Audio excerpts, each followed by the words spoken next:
Jahon musiqasi rivojining asosiy bosqichlari. Jahon musiqa madaniyati shakllanib, to hozirga qadar yetib kelish jarayonida bir necha tarixiy bosqichlarni boshdan kechirdi. Qadimgi davr musiqa madaniyati, o'rta asrlar musiqa madaniyati, uyg'onish davri musiqa madaniyati, ma'rifatparvarlik davri musiqa madaniyati, 19-asr musiqa madaniyati.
Renessans nomi bilan mashhur.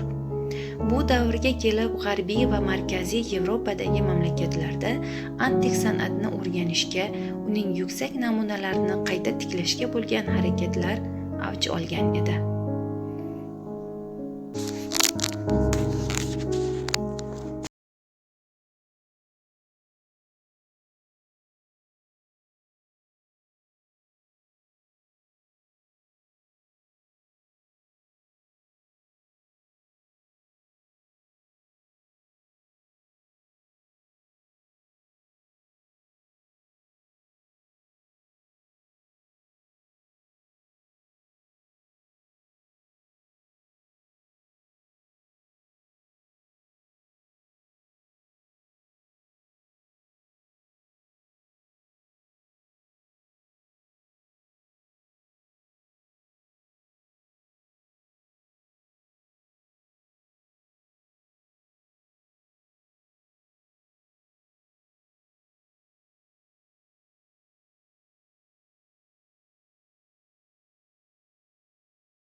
Kuy va ashula namunalaridan iborat.